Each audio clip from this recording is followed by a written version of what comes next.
အားလုံးပဲမင်္ဂလာပါရှင်ဒီဘက်မှာတော့ကျမရဲ့မိတ်ဆွေတွေကို digital business ကိုလုပ်ကင်လို့ရရှိနိုင်တဲ့အကျိုးကျေးဇူးလေးတွေကိုမျှဝေပေးသွားမှာဖြစ်ပါတယ်ဒါကြောင့်မလို့ဗီဒီယိုလေးကိုဆက်လက်ကြည့်ရှုဖို့ဖိတ်ခေါ်ပါတယ် Let's dive in digital business ရဲ့နောက်ထပ်အားသာချက်တစ်ချက်အနေနဲ့ဆိုလို့ရှိရင်တော့ကျမတို့ကကိုယ်အုံး schedule နဲ့လုပ်ကင်နိုင်တာဖြစ်တယ်ဒီ digital business ကကိုယ့်ရဲ့အချိန်ပေါ့နော်ကျမတို့ကတခြားလုပ်ငန်းတွေလည်းရှိနိုင်တယ်တခြားလုပ်ငန်းတွေလည်းရှိကြပြီးတော့ကိုယ့်ရဲ့ plan လုပ်ငန်းတွေလည်းရှိနိုင်တယ်ဆိုတော့ကိုယ့်အတွက်အားလက်တဲ့အချိန်လေးမှာကိုယ်တိုင် manage လုပ်ပြီးတော့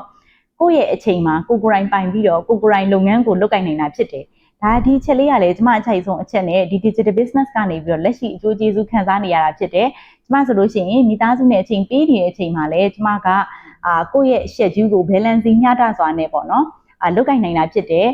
ကိုကတနေ့ကိုအချိန်1နာရီ2နာရီပေးပြီးတော့ကိုအားတဲ့အချိန်လေးမှာကိုယ့်ရဲ့ business ကို focus ထားပြီးတော့လုပ်ကင်နိုင်တဲ့စီးပွားရေးမျိုးစားဖြစ်ပါတယ်ဒါကလည်း digital business မှာရရှိနိုင်တဲ့အကျိုးကျေးဇူးတစ်ခုဖြစ်ပါတယ်